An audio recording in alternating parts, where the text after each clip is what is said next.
Meredith Whittaker, welcome to the show. Happy to be here. Thank you. I want to start with an incident that a lot of Canadians, frankly, are thinking about right now. A few weeks ago, there was a school shooting in a small town called Tumbler Ridge, BC. And it turned out, we learned last week, that the shooter had been talking to ChatGPT about the shooting, and that conversation was flagged somehow to people within the company, 12 of whom discussed it and urged the company to report that conversation to law enforcement. But then they ultimately decided not to. This happened 8 months ago, so 7 months before the incident occurred. I want to start here because the conversation in Canada has gone immediately to, well, they should have. And that there should be mandatory flagging of these kinds of conversations. Do you think that's where this conversation should be going? Well, that is quite a nexus to unpack. I think, school shooting and the rampant occurrence of school shooting in the US and, now expanding to Canada and other places is horrifying. And I think there is a reflex to do something after these school shootings. And I think we often, get fixated on sort of technical solutions, hoping that will cure really gnarly social problems. And, I think mandatory flagging of conversations, I don't have information about how many other conversations are flagged. How long does it take law enforcement to act on those? What types of terms would be flagged in such conversations? How would those impact potentially marginalized people or people who are engaging in activities that under one administration may have been legal and under another are criminalized? Who gets to decide what is done with those flags?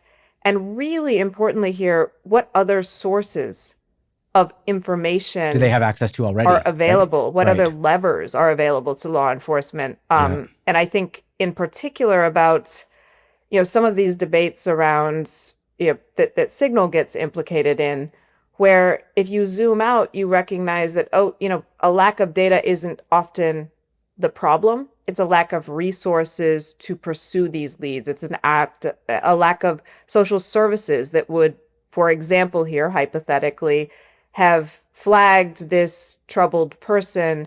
What is a holistic approach to what is a horrifying social problem? Gun control comes to mind in the US. So I am very, very cautious around things like mandatory flagging. I think what this does tell us is that everything you send to a ChatGPT server is in the hands of, OpenAI, potentially Microsoft, and that is being reviewed by people, and that they could turn that over to the Canadian government, and then perhaps that would, and they are to the U.S. government, probably, the U.S. right? government, immigration control, another regime that pushes on them for that, and that does raise awareness around some of the potential consequences of these systems and the type of centralized control and insight that they give those who run and operate them. What might some of the risks of this mandatory flagging be from your perspective? I want to bring it to something concrete for Signal. And that's, in the EU, there is this legislative proposal that is in the name of protecting children, which we all fervently agree with, would mandate scanning private messages and undermining end-to-end encryption, which is the technology we have in a world where surveillance is ubiquitous to protect the fundamental human right to private communication. And, the danger there is simply that the definition of what is and is not permissible shifts. We have seen abuse of surveillance powers throughout history, but we have never seen surveillance powers that are as pervasive as what the large tech companies with their huge amounts of data, their ability to instrument our social, economic, professional lives now have in hand. And we need to recognize that scanning private messages for criminal behavior could begin to extend into scanning private messages for dissent. We know that in the US, administrative subpoenas have been used to ask the tech companies, very recently, for information and identification of people who have exercised their First Amendment rights to criticize the government and criticize its immigration policies.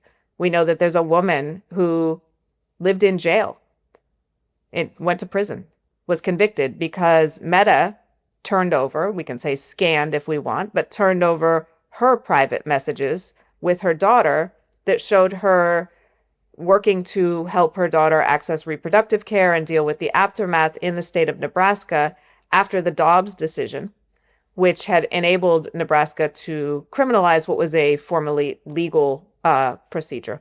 And so I do think we need to understand that a world in which we can't communicate freely is a world in which we can't dissent, is a world in which we can't live beautiful, intimate, open lives, in which we can't have new ideas. And that, there is the Venn diagram is a bit of a circle when it comes to that and authoritarianism.